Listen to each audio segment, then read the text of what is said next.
Hello and welcome to Note Doctors Summer Shorts. My name is Paul. My name is Jenn. My name is Ben. And we are your hosts. We are all university music theory instructors who are passionate about music theory and music theory instruction. In these short episodes, we will be sharing with each other and all of you musical examples and teaching tips covering a wide range of topics. So if you want to know more about music theory and the most effective and innovative ways to teach it, this is the podcast for you. Hello and welcome back to Note Doctors, a music theory and pedagogy podcast. Welcome back to our second episode for our summer book club, where we are diving into Ken Bain's What is the title of this? I started reading the title of the chapter that I have in front of me. The best college teachers do. There we go.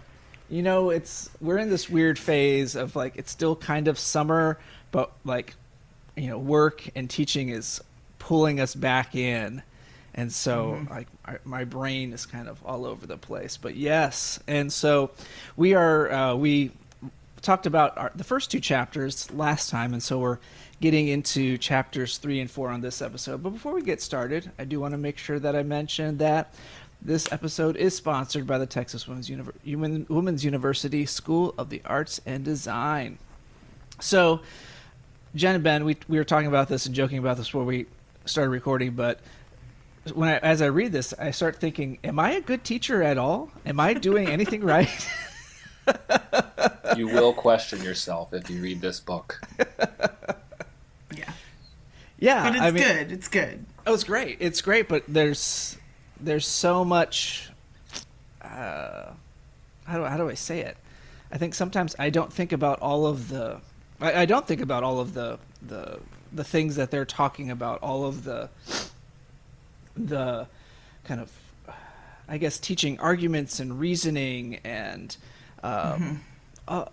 Sometimes I feel that this book is intended for folks who teach upper level college courses, perhaps, that can really dive into things. But maybe that's a cop-out. Maybe just because I'm teaching freshmen or sophomores, I can still be doing that. And that's, I think, probably what I should be doing. But sometimes I'm like, wow, what am I doing right at all? I don't know if I'm doing any of this.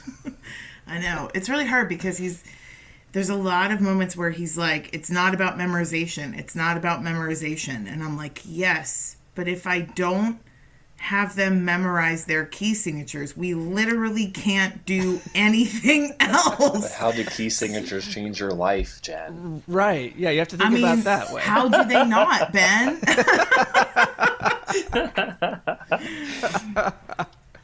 It has made me be like, I'm changing the entire way I do Theory 1. Mm-hmm. The whole thing. It's all going to be different now.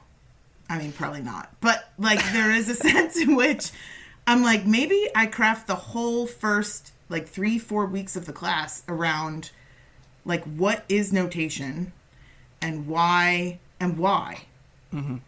Right. And have them, I thought of this idea that maybe they do this, early project where they design, maybe in groups, I don't know, I'm thinking. It's all coming from all of this. But maybe they design their own notation system. Okay. And they have to talk about all of the factors that you have to consider. What is the audience for the notation system? How are they going to use it? How much information do you want to convey? What are the things you don't care if they understand from your system? All of those things, because when you dig down into it, all of the notation systems have different, if you're looking at a Bach cello suite, that is a very particular audience of people who can read music in a very particular kind of way, and it achieves those goals. And in reality, there are lots of things that editors have come behind and put in there that Bach never did. Bach didn't write a whole lot of dynamics, right? So other people came in and said, well, maybe play it like this, but he just conveyed notes and rhythms. There are times when notes and rhythms aren't there at all. A lot of my students play from they're in worship bands and things like that. So they're playing from these lead sheets that have just chord symbols above words. That is, in a sense, notation.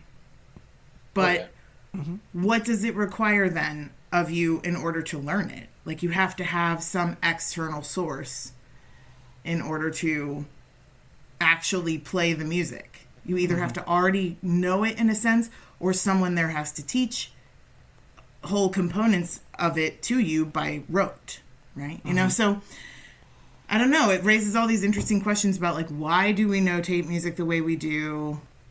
Why is it valuable? So it did really make me think, like, maybe I will change how I do it.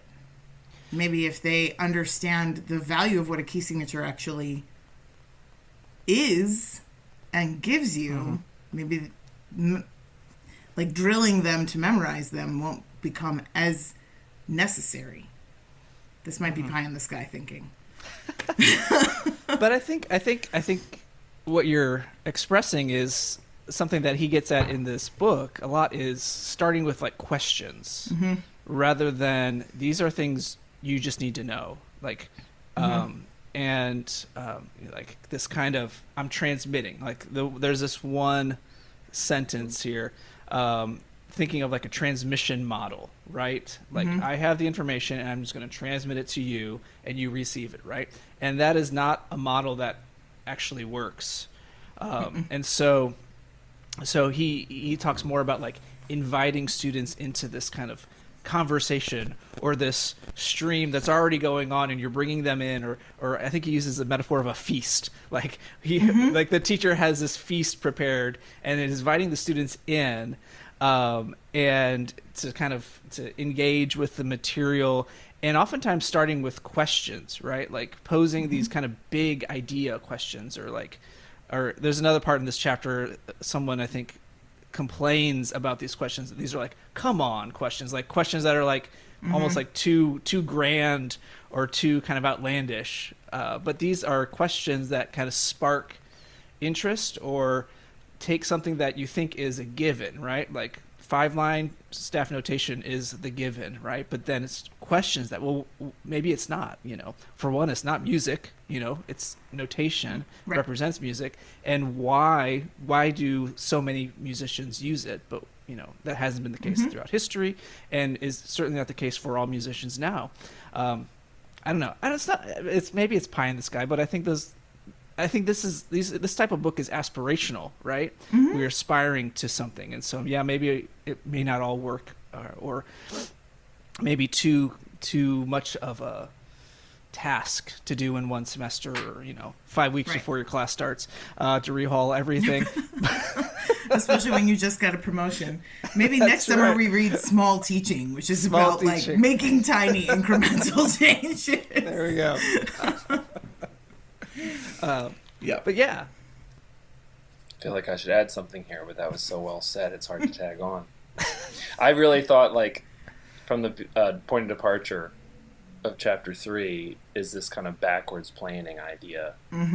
Yeah. Which I think, the way I think of backwards planning is at different levels. So, like, you have, like, let's say the entire course, like you were saying, Jen, like at the end of the course, I want people to not just know their key signatures. I want them to understand why key signatures are helpful, why they would ever exist, not just that they exist, and that memorization. Okay, we can know them, but like that doesn't give us the why, right?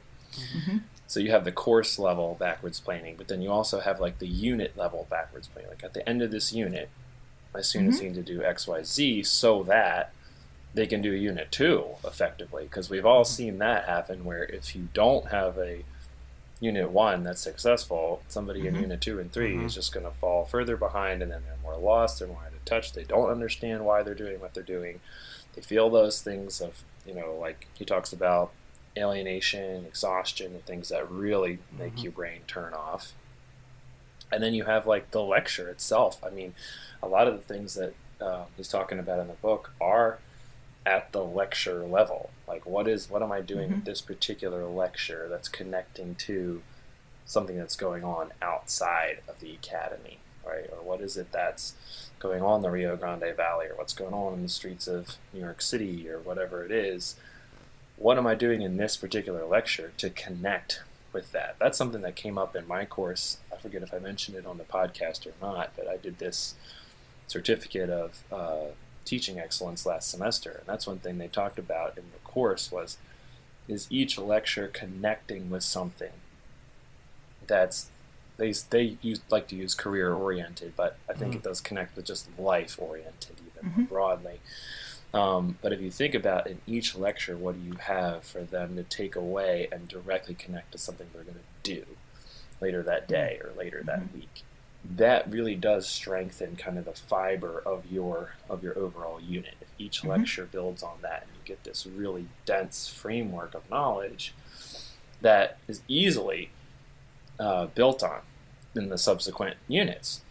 And that kind of model, I think, is really, really helpful, especially when you may not want to break down the whole thing. Like, for example, I do not want to redesign all my lectures for 130 people for this fall. I have no time for that. I just got back from Europe learning Dechowska folk music. So I am trying to maybe go lecture by lecture more and figure out, like, okay, how do I put the whys into this lecture?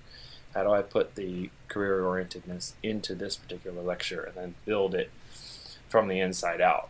Like that is going to kind of be more my approach to it. But that's just my 2 cents, you know? No, that's really good. I was thinking about I sort of redesign my lectures every semester, but I also have the previous lesson plan as my, like, jumping off place. And I was thinking about maybe the work of this semester is going to be to figure out what is the inherent question that we're answering every class period. I also, a number of times while I was reading, kept thinking, how do we make space for the forgetting? Because now we know that the forgetting is part of the learning. So, like, a lot of this is very kind of dense, big picture, discussion heavy type things. How do we make space in all of that in these, like, beautifully crafted lectures for the forgetting, for the, like, rebuilding of that knowledge over and over again? Yeah, my review class period doesn't ask very deep questions. It pretty much reviews the unit. Right. Well, that's because the students are like, what do I need to know for that test? Right. At that point, they're not interested in answering these deep questions. They just have to review how to spell, a major, minor, seventh chord. Right. Give me the facts. Yeah, Dr. Graff, can you please just one more time, half diminished versus fully diminished? Can you just go over that? Right. I don't know why that's always the one, but it is. It is. Yeah. Okay, so let's maybe we could talk about, he has maybe 10, 11, 12 of these kinds of questions that college teachers ask as they're kind of preparing to teach. I guess we could talk about some of them. I don't know if there are any that kind of caught your eye at all. I think one, let me see if I can find it here. Yeah, I kind of started off with the first one. Yeah. Which was about what skills or abilities do you want to help students develop, and how will I encourage my students' interest in those questions and abilities, and the best teachers plan backward. So that's kind of one thing we talked about already, is that. But also number 2 being, what reasoning abilities must students have or develop to answer the questions that the course raises. So thinking about those big questions, but then also what reasoning abilities, right, kind of fall in line to that big question. That's a hard question to answer, but an important one. It is, but that's where we often are missing because we likely have developed those reasoning abilities a long time ago. Those are sometimes the ones that are the hardest to get at. Like, even when you think about a task like analysis, okay? Roman numeral analysis can feel pretty like, what are we even doing here if you've been doing this for 20 years? But when you're first starting out, there's actually a lot to tease out. They do actually have to ask themselves a lot of questions, starting with, like, what key is this in? Does it match the key signature at the beginning or no? And why, right? Does that change at some point? What notes count, so to speak, and what notes don't? How do I determine that? How do I know when to include a seventh or no? You know, there's all sorts of factors that we take for granted because now, if you've been using a tool for 20 years, it's very easy to look at even a fairly complicated piece of music and be like, okay, I see what's happening here. But it's going back to that, you know, like, so that's where we want them to get, but like going back from there through all the steps of things that you had to be able to see and like pull out of the texture of the music. That's that middle space that we want them to tackle that we often don't teach directly, or I don't. Yeah, that section on reasoning, I immediately thought of, you know, Roman numeral analysis, or just, you know, looking at a score and trying to tease out the information, right? Because it is a reasoning. It's a reasoning skill because you're having to put together all of this evidence, right? And sometimes it's not clear, right? And sometimes you have to make assumptions or draw conclusions that may not be, you know, like a seventh or something like that, yeah. Or you know, not what is a non-chord, what is a non-chord, right? Tone, right? And that's what I thought of too. And like, yeah, thinking like, I need to come up with a bulleted list of every like walk through this, you know. I mean, but that's the process that we all go through, but we don't even think about all those steps. You know, I think about the first time students really start dealing with scores that are not just like chorale style, something like that, like with piano. Oh my gosh. I was talking to a colleague, and he was having the hardest time because he didn't have any pianists in his class, and they had no idea what was going on, what was important, where the chord started, ended, because, you know, the piano texture was not clear. And yeah, so maybe some type of like a walkthrough that to help them reason through, you know, how you get from just looking at a score to identifying that chord or identifying whatever you're trying to get them to find. But then that's the key. It's not just like knowing what the list is and giving them the list. It's getting them to craft the list themselves. Right. That's what makes them learn. Yeah, I've thought about trying to do, I'm teaching Theory 3 this semester, and I haven't taught Theory 3 in a while. And, you know, Theory 3 is like super chord heavy for us. There's a, you know, you get into the modulations and all the different chromatic harmonies. And I'm thinking of having them do like video teaches where they're like, all right, you're going to have to teach me how to write this chord. And you're going to write down the steps, every single step, starting with, you know, writing the treble clef or bass clef, right? And every single step, and just like a little, like, I don't know, minute-long video, like write down your steps and teach you like writing it on stuff or something like that, so that one, I can see their reasoning, right? But also, there's so many students in there that that you don't know what they're thinking. And there might be some students who are just thinking totally wrong. I think in the earlier chapter, you talked about the frameworks that students come in with. And oftentimes we don't realize that they might just be working with a totally off-kilter framework. And they're like, why don't you understand this? And there's something very fundamental that they don't get. So having the students teach or try to grapple with, you know, creating that reasoning that you're talking about rather than just giving it to them. Yeah. Was it Jennifer Schaefer England that we had on who talked about having her students, they do like the little weekly Blackboard quizzes or whatever where they have to explain the concept of that week I think in one sentence or something like that, and then she kind of keeps dialoguing with them until they get it right. Yeah. And that's kind of, I had that same thought, like maybe they have to do a regular sort of explanation, because that is part of the problem too, is like getting out of them what's in there so that you can figure out how they're reasoning and how to help them. Yeah, it's like explainer videos. An explainer video. No, I feel like those have been some of my most productive moments. It's just in office hour, one or two people at a time. You start to really dig into the thought process, and then you start to figure out new teaching strategies from your students, because you're kind of like, oh, that's the way you thought about that. And then you see new perspective, and then you're like, oh wow, I've never heard somebody come at it from that perspective. And then you kind of have this more well-rounded approach that you develop over time in many, many, many conversations with many, many different types of students. And that's something that also comes up in chapter 4, which is like each individual student is coming from a very different spot.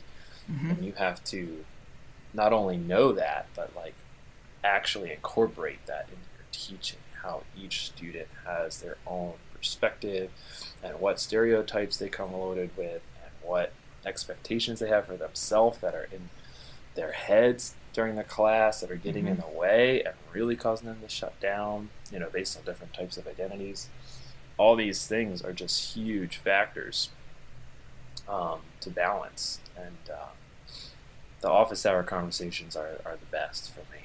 It's just really, because you really do get to see like that one student and talk to them, like, what do you want to do with this? What are your goals? And then uncover like their kind of whys, because sometimes the whys are like really different for different types of students. They want to do vastly different things. I mean, the one person wants to be a jazz violinist professionally, and then the next person wants to write video game music, and the next person wants to be an opera singer, and you're like, wow, there are a lot of different whys going on in this room. And all those 3 different people probably have different stereotypes about themselves, and society has different stereotypes, and trying to overcome all that and get to this level of understanding and rationale is really challenging. Like, it's challenging. You read this chapter and you think, how am I ever going to get all 300 and some of my students? How am I ever going to see all of them for who they are, all 300 and some of them? That's a difficult task, but I do what I can, but man, it's definitely a challenge. I think so. One of the themes of chapters 1 and 2 is that the best college teachers know their discipline extremely well and are excellent practitioners of their own discipline, but they also are very student-centered. And that's what came out to me in both chapters 3 and 4. Chapter 3 is how do they prepare to teach, and chapter 4 is what do they expect of their students. But in both cases, it was like these questions in chapter 3, how you dig down into like what mental models are they bringing to the class about your subject, right? You have to know your subject exceptionally well, but you also have to know your students exceptionally well. And there is inherent in this, he says it explicitly at some point, but that like the best teachers are constantly learning about their craft, both their discipline, but also their teaching itself. Like how, and they aren't doing the same thing year after year after year. They're like, this group of students won't understand that analogy anymore, or it won't be as powerful to them.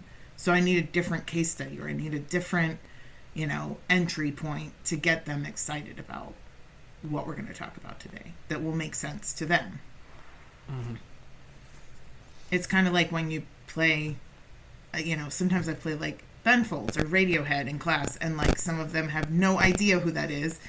That doesn't mean that particular example isn't useful, but I do also, constantly try to find examples that they are likely to have interacted with in some way that seem relevant to them.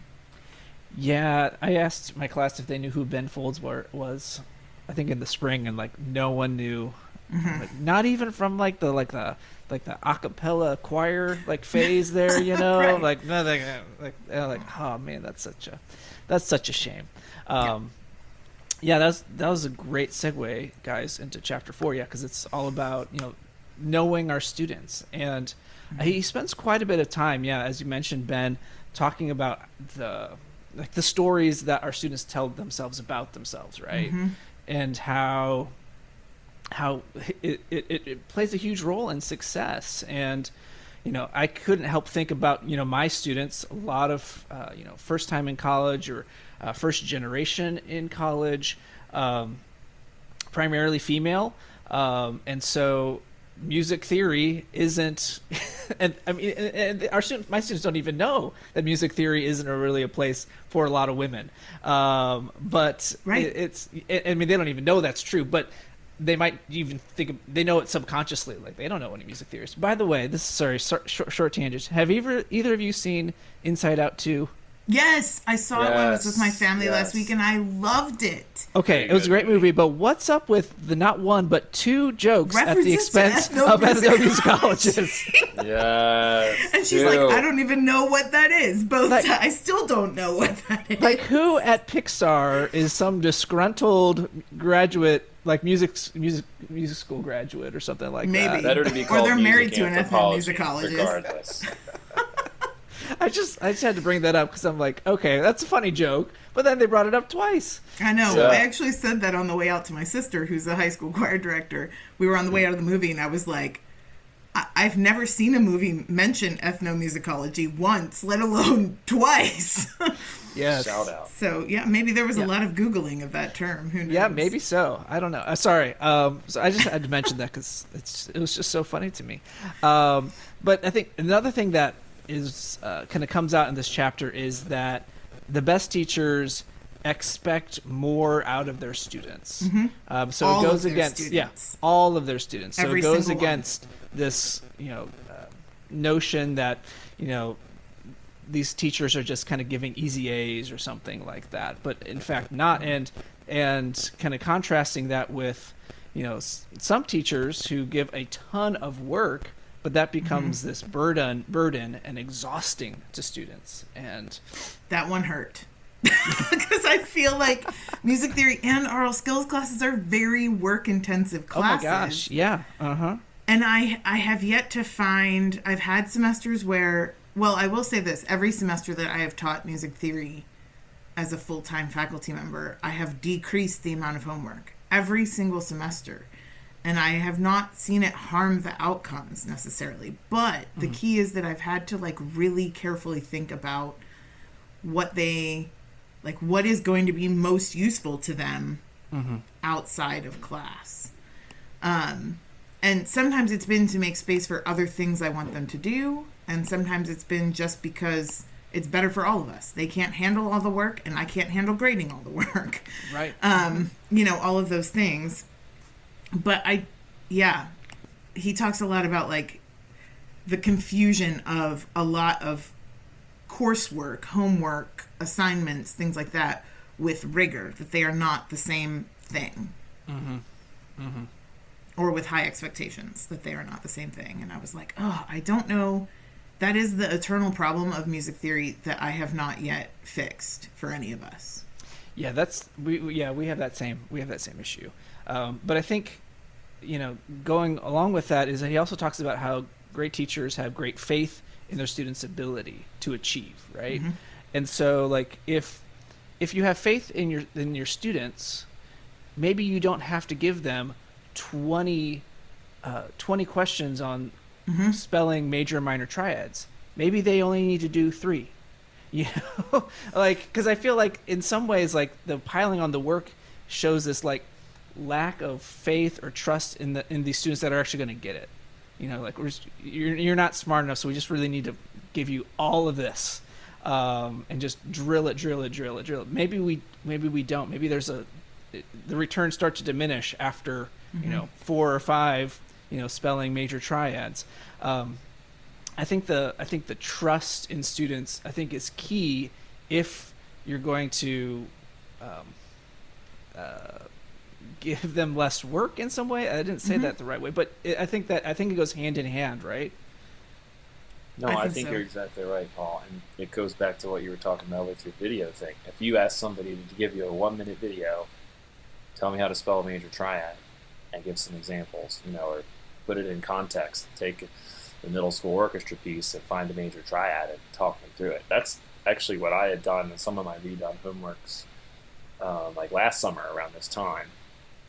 I had taken some of my Theory 1 homeworks and I took middle school choir, band, and orchestra, primarily, pieces, and I had just asked questions about the pieces, like find a major triad in here, tell me about the key signature, and just ask questions about that music and had them explain it, their answers. And it was a lot more revealing than giving them a worksheet of 20 triads, because they were like, oh, some of them were not familiar with some of the lines, so it helped with that, like the what we were talking about before, kind of the reasoning, developing the reasoning, but then also like asking them to explain, like in measure whatever, I found X triad. This is the spelling. This is how I came to the fact that it was major.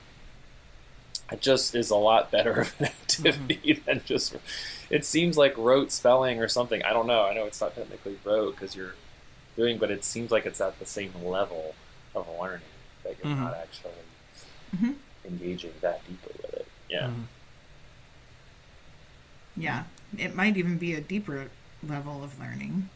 There's this other component in what we do too, where the students have to be able to look at something and hear it. Sometimes they have the ability, like in the textbook we use, they can click a button and hear it, But I have discovered that even after explaining that to students, sometimes I will get to like the end of theory 2, and a student will say, well, how would I know if there's a cadence there? And I'm like, well, did you listen to it? How would I listen to it? Did you see the little like music notes? You can just click on that and it will play it for you. And they, have not caught on to that at all. That like that's even an option available to them.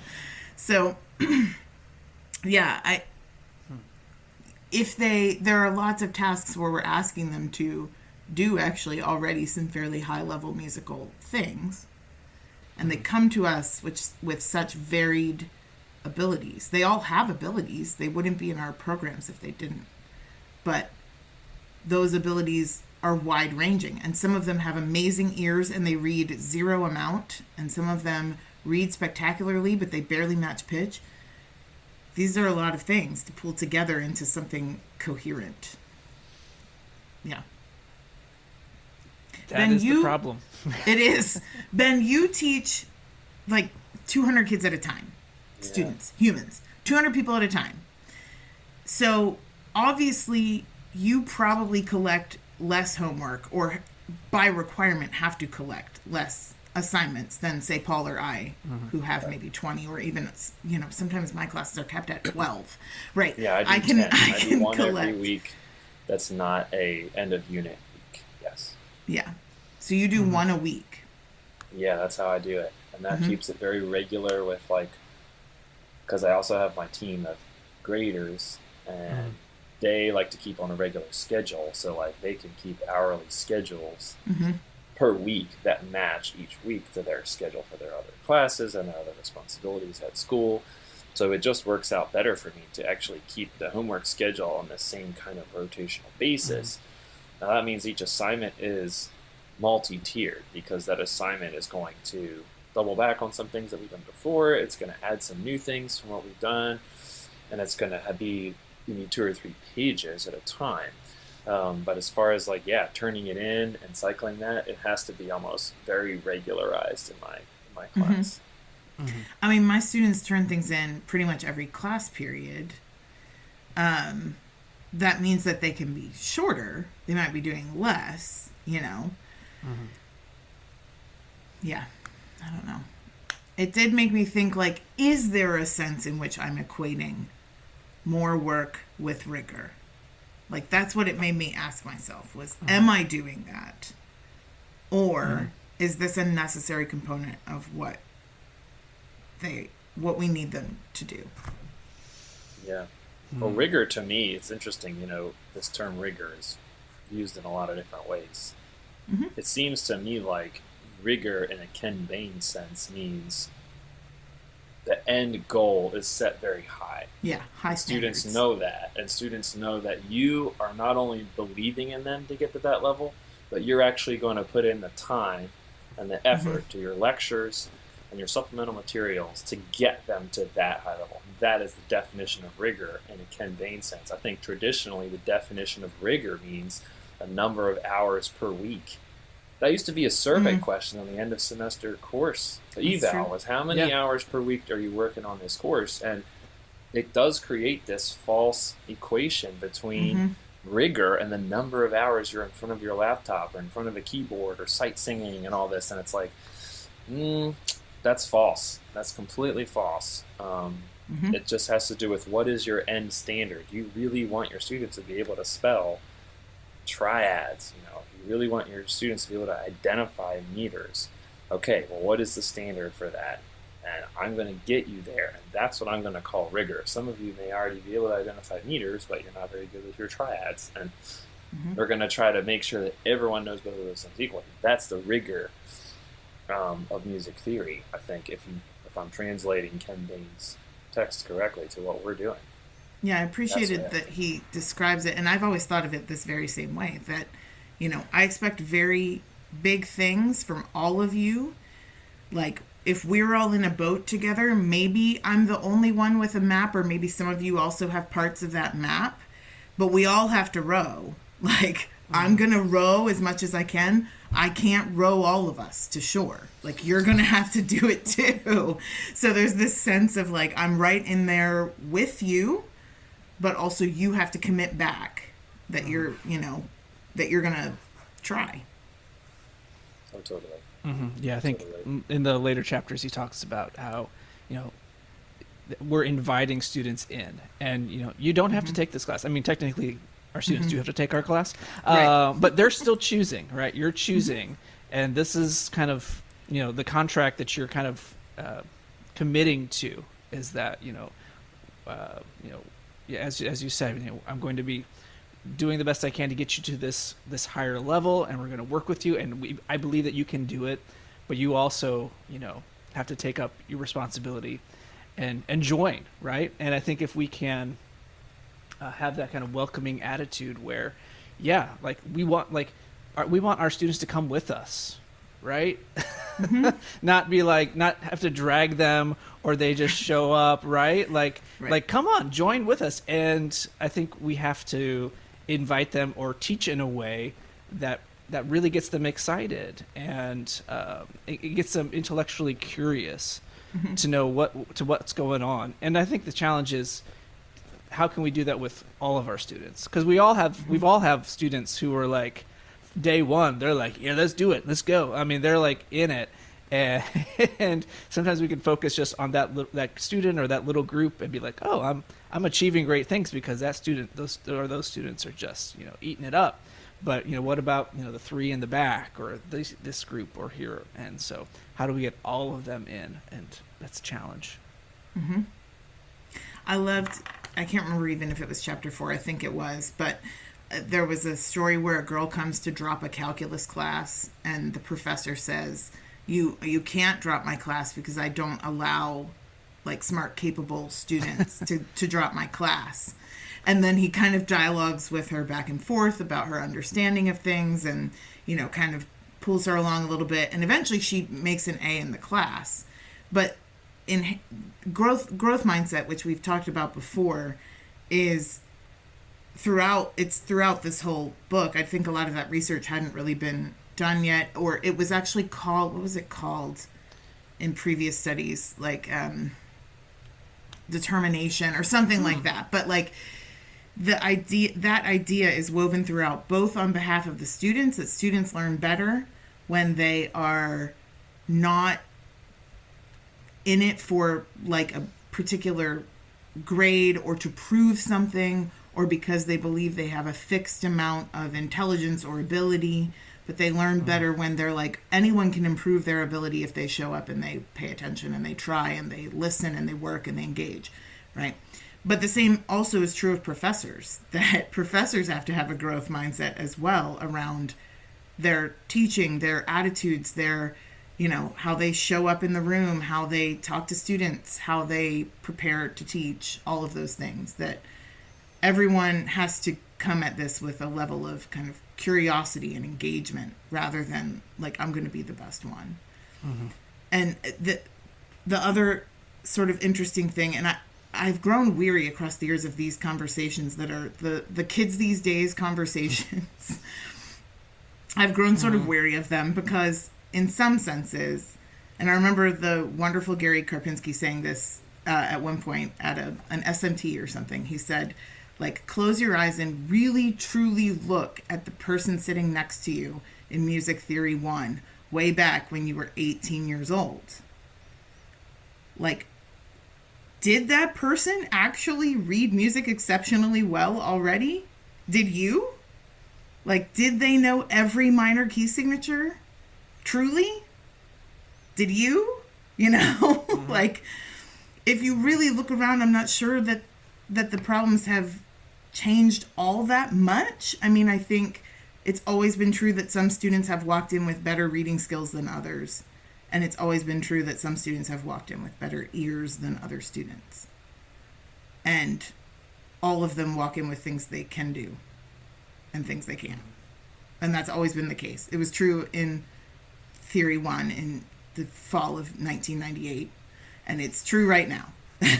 So, yeah. Yeah.